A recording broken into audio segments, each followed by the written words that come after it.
11월 1일 주일 오후 예배입니다. 오늘 말씀은 또 주가 성경 통독, 주님이 가르쳐 주시는 성경 통독, 또 이번 주에 읽을 말씀인 느헤미야를 통해서 우리가 함께 말씀의 은혜를 나눴으면 좋겠습니다. 이 느헤미야 이름은 나훔과 여호와의 합성어입니다. 그래서 여호와는 위로자이시다 라는 뜻이고요. 그리고 세 번째 귀환의 인솔자입니다. 첫 번째는 스룹바벨, 그리고 두 번째 주전 457년 에스라, 그리고 주전 444년 13년 후죠. 느헤미야가 되겠습니다. 아닥사스다 왕의 술 맡은 관원장이었습니다. 그 전에 에스더가 바로 그 전 왕인 아하수에로의 아내였죠. 그리고 이 페르시아 시대입니다. 신실한 자였습니다. 성도는 신실한 자가 되어야 됩니다. 모범을 보이는 자가 되어야 하죠. 왕의 신임과 총애가 두터워 페르시아에서 안정된 지위를 누릴 수 있었던 느헤미야. 그는 안일한 삶에 안주하지 않고 귀한 공동체를 인솔하여 난관에 복착한 에스라의 개혁을 돕기 위해서 왕의 제가를 얻어 예루살렘으로 찾아와서 고락을 함께했던 사람이 바로 이 느헤미야입니다. 1장 1절 하가랴의 아들 느헤미야의 말이니라. 아닥사스다 왕 이렇게 있었죠. 내 형제들 가운데 하나인 하나니, 친동생입니다. 느헤미야의 친동생인데요. 유다의 상황을 좀 물어보니까, 예루살렘의 형편을 물어보니까 그들이 내게 이르되 사로잡힘을 면하고 남아있는 자들이 그 지방 거기에서 큰 환난을 당하고 능력을 받으며 예루살렘 성은 허물어지고 성물들은 불탔다 하는지라 이랬어요.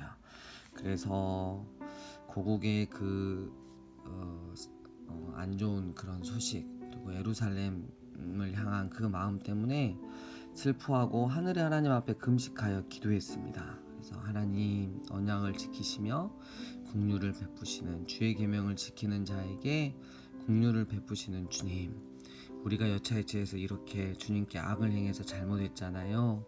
용서해 주세요. 그리고 난 다음에 9절, 만일 내게로 돌아와 내 계명을 지켜 행하면 너희 쫓긴 자가 하늘 끝에 있을지라도 내가 거기서로부터 그들을 모아 내 이름을 두려고 택한 곳에 돌아오게 하리라 하신 말씀을 기억해 해주시고 은혜 있기를 원합니다 라고 기도했죠. 아주 기도의 모범이 되는 내용이죠.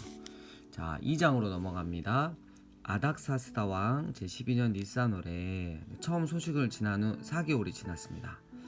그래가지고 포도주를 왕에게 드렸는데 술 맡은 관원장이라 그랬죠.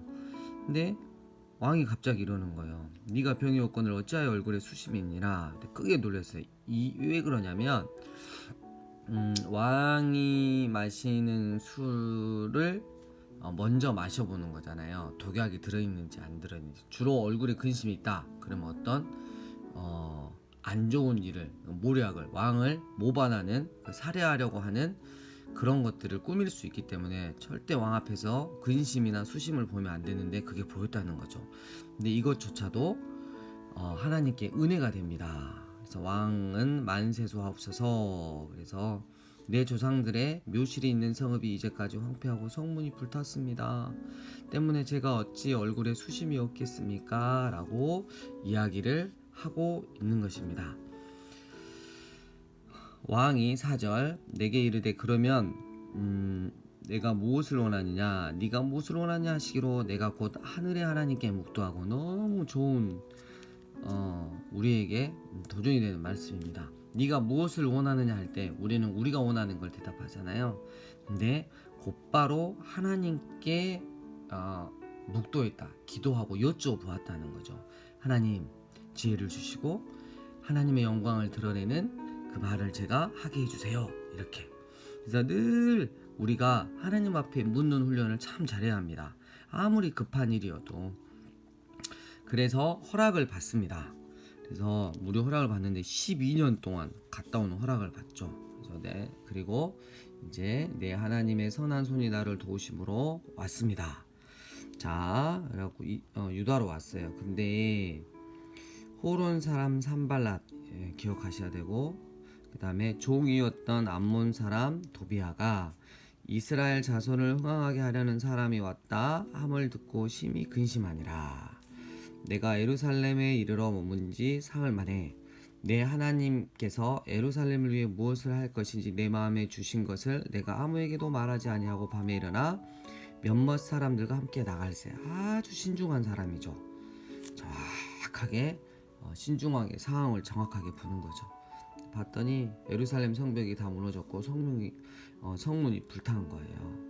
그래서 이제 장로들을 불러다 놓고 하나님의 선한 손이 나를 도우신 일을 말하고 내가 여차여차해서 이렇게 왔습니다 라고 이야기를 하고 그들에게 이런 대답을 받아냅니다. 하늘의 하나님이 우리를 형통하게 하시리니 그의 종들은 우리가 일어나 건축하려니와. 그래서 예루살렘 성전은 수룹바벨 성전이라 그래서 지어졌어요. 하지만 예루살렘 그 안에 사는 이 성벽 자체가, 그러니까 그 예루살렘에 모여 사는 그 사람들의 성벽이 있어야 되잖아요. 근데 그 성벽이 다 허물어지고 문이 불탄 거죠.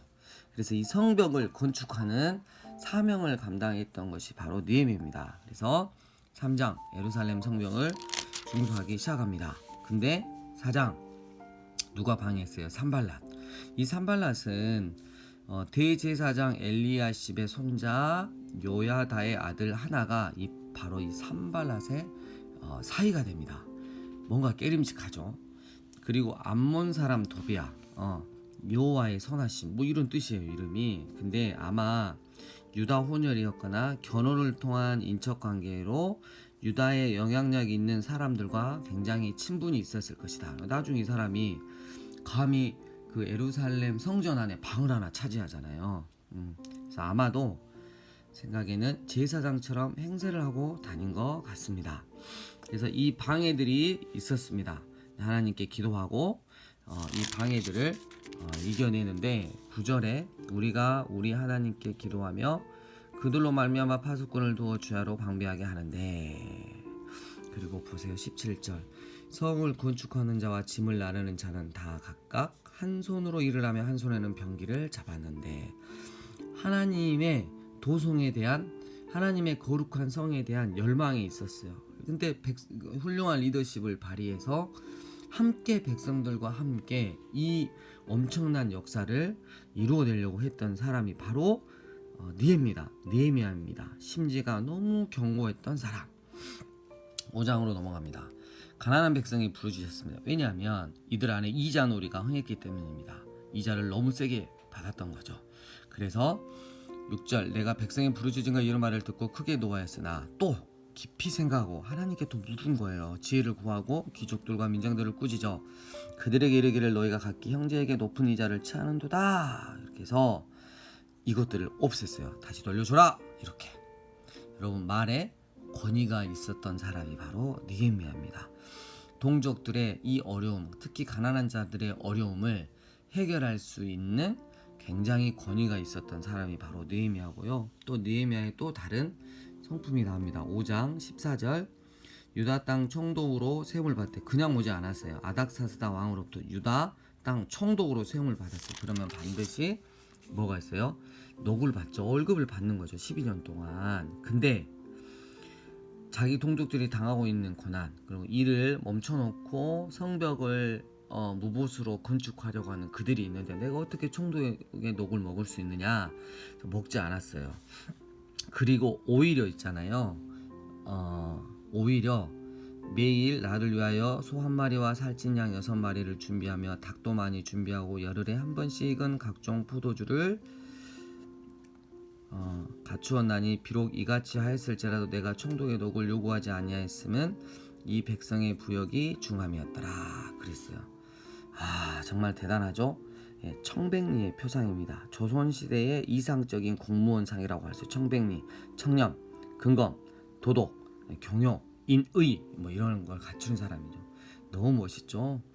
한 번은 6장에 느헤미야에 대한 음모가 나옵니다. 자기를 해하고자 했는데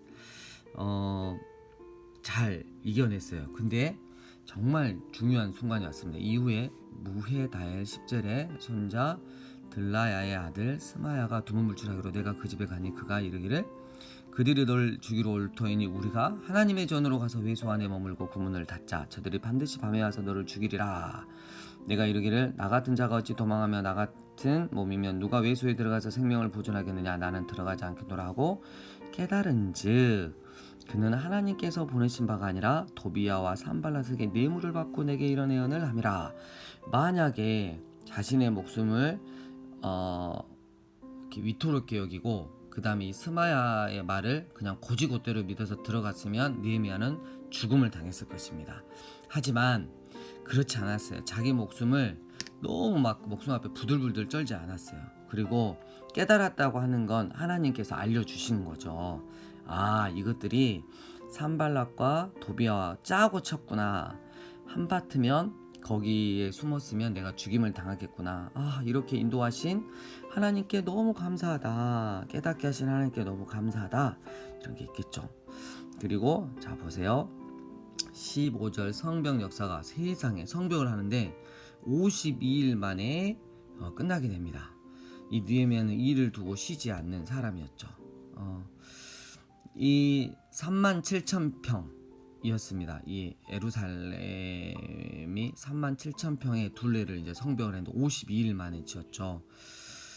자기 집도 짓지 않고 텐트에 머문 채 무리의 절반은 창을 잡고 보초를 서고 무리의 절반은 남녀노소 할 것 없이 돌을 나르던 그때를 상상해 보십시오. 상상만으로도 가슴 뭉클하지 않나요? 내 것을 먼저 남겨두고 그 다음에 하나님의 것을 떼어놓는 오늘날의 사람들의 입장에서는 참 이해할 수 없는 일일 수도 있지만 그것이 그들의 신앙이었고 그 신앙이 기적과 같은 공사를 가능하게 했던 밑거름이었던 것입니다. 성벽 공사가 끝나고 다들 한자리에 모일 때 성경에서는 기록되지 않았지만 제가 짐작하기로 가장 감격하고 가슴 뛰었던 사람 그리고 하나님께 가장 감사했던 사람은 느헤미야였을 것입니다. 얼마 전 성벽 공사를 하기 전 그 어두운 밤에 홀로 무너진 성벽을 돌면서 느헤미야는 분명히 다시 세워진 예루살렘의 성벽을 상상했을 것입니다. 어떤 그 이스라엘에서 이렇게 사역을 하셨던 어떤 목사님이 이렇게 글을 써놓으셨어요. 무너진 돌 하나를 붙잡고 하나님 나를 써주세요라고 기도했을지도 모르겠습니다. 그렇습니다. 무너진 것은 돌로 쌓은 성벽이지 하나님을 향한 마음은 아니었습니다. 완공된 예루살렘 성벽을 보면서 뭉클하였을 느헤미야의 마음을 오롯이 다 이해할 수 없지만 느헤미야와 돌아온 유다 사람들이 이루어냈던 성벽 재건 공사를 보면서 하나님을 향한 믿음이 무너지지 않고 온전히 서 있다면 눈에 보이는 예루살렘 성 정도는 52일이면 충분하다는 것을 우리는 알게 된 것입니다. 할렐루야. 자, 7장에 느헤미야가 지도자들을 이렇게 세우고요. 8장 1절 이스라엘 자손이 자기들의 성읍에 거주하였더니 일곱째 달에 이르러 모든 백성이 일제히 수문 앞 광장에 모여 학사 에스라에게 여호와께서 이스라엘에게 명령하신 모세 율법책을 가져오기를 청하매 일곱째 달 초하루에 제사장 에스라가 율법책을 드디어 만났어요. 율법책을 가지고 회중 앞 곧 남자나 여자나 알아들을 만한 모든 사람 앞에 이르러 수문 앞 광장에서 새벽부터 정오까지 남자나 여자나 알아들을 만한 모든 사람 앞에서 읽음에 무 백성이 그 율법책에 귀를 기울였는데 그때 학사 에스라가 특별히 지은 나무 강단에 서고 이랬어요. 그래서 강대상이 나무로 돼 있는 거예요. 예. 여러분 여기서 봤을 때 말씀이 결론난 사람 바로 이 느헤미야였습니다.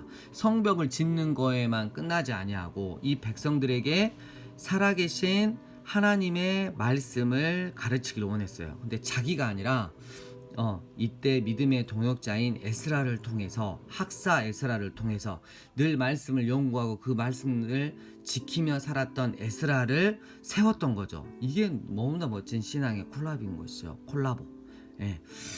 자, 8절 하나님의 율법책을 낭독하고 그 뜻을 해석하여 백성에게 그 낭독하는 것을 다 깨닫게 하니 백성이 율법의 말씀을 듣고 다 우는지라. 그렇죠. 예, 그래서 회개의 역사가 일어났고 또 그것을 위로하면서 함께 또 즐기고 마셨던. 그래서 18절 에스라는 첫날부터 끝날까지 날마다 하나님의 율법책을 낭독하고 무리가 이래 동안 절기를 지키고 여덟째 달에 규례를 따라 성회를 열었더라. 말씀 사경회를 연 건 늘 우리 가운데 말씀에 대한 집중이 있어야 합니다. 9장 백성들이 죄를 자복합니다. 그래서 6절 오직 주는 여호와시라. 그래서 뭐 아브람 이야기 나오고 9절에 홍해 나오고 막 계속 이야기 나오죠. 그리고 광야 생활 21절 40년 동안 들에서 기르시되 부족함이 없게 하심으로 그 옷이 헤어지지 아니하였고 발이 부르트지 아니하였사오며 이런 고백도 하고요. 예, 그리고 이제 언약에 입목한 사람들이 딱 나옵니다. 이 사람들은 이방 사람들과 절교, 그게 우상을 섬기지 않겠다는 거죠. 그리고 하나님의 말씀을 또 따라 지키고 또 안식일을 지키겠다. 뭐 이렇게 그리고 하나님의 전을 위해서 수고하겠다. 사람들이 다시 결의를 했죠. 그리고 또 37절 열의 하나를 하나님께 드리겠다. 우리가 39절 우리 하나님의 전을 버려두지 아니하리라. 이렇게 결단을 했죠. 11장으로 넘어갑니다. 예루살렘에 거주한 백성들이 쭉 나오고 12장 제사장과 레위 사람들이 나옵니다. 그리고 12장 27절 예루살렘 성벽을 봉헌하게 되니 그래서 이 제거는 이미 마쳤지만 예루살렘 주민이 너무 적은 탓에 미루어지다가 예루살렘에 거주할 인구를 재정비한 후에 봉헌식을 치렀던 것 같습니다. 자 13장으로 넘어갑니다. 이제 느헤미야는 12년간의 사역을 끝내고 잠시라 그래야 되나요? 페르시아로 다시 돌아갔죠. 근데 이상한 소리가 들리는 거예요. 그 중에 이 도비야 있었죠. 제사장 행세를 한 녀석이 감히 하나님의 전 안에다가 방을 만든 거예요. 그래가지고 그 방은 원래 소재물과 요한과 그릇과 또 레위 사람들과 노래하는 자들과 문지기들에게 11조로 주는 곡물과 새 포도주와 기름과 또 제사장들에게 주는 거제물을 두는 곳인데 도비야가 세상에 이방 사람이 그리고 하나님의 성벽 공사를 예루살렘 성벽 공사를 하는데 방해했던 그 자가 하나님의 전 안에 방을 하나 딱 차지하고 있는 거예요. 사무실 하나 딱 내놓은 거죠. 그때 내가 예루살렘에 있지 아니하였느라 1년 정도 비었었거든요. 바벨론 왕 아닥사스다 32전에 내가 왕에게 나아갔다가 며칠 후에 왕에게 말미를 차고 다시 왔어요. 그래가지고 여러분 그걸 보고 어떻게 했어요? 느헤미야 너무 멋있어요. 도비야의 세간을 그 방 밖으로 다 내어 던지고 여러분 이렇게 과단성이 있어야 돼요. 여러분 늘 부드러운 이게 여성처럼 섬세하고 부드러운 면으로 우리가 살아가야 되지만 하나님 말씀에 있어서 이건 아니다 싶을 때 예수님처럼 느헤미야처럼 과단성을 겸비해야 합니다. 그리고 또 보니까 열의 하나를 들여가지고 그 성전 봉사하는 레위 사람들이 먹고 살게 해줘야 되는데 성전의 의무를 지키지 않았어요. 11조를 드리지 않았어요. 여러분 예나 지금이나 하나님께 물질 드리는 건 힘든가 봐요. 하지만 예수님이 말씀하시죠. 넌 재물이냐? 여호와 하나님이냐? 둘 중에 하나를 선택해라. 절대 가운데는 없다. 네 마음에 있는 곳에 네 보물도 있느니라. 여러분 세상에 돈을 쫓겠습니까? 아니면 하늘의 영원한 하나님의 나라의 곡식 창고에 여러분의 마음의 재산을 두겠습니까? 또 안식일도 오겠어요. 그냥 잃어버렸어요. 그리고 이방 여인과 또 결혼했어요. 그래서 이런 것들을 싹 다시 한번 정리를 했죠.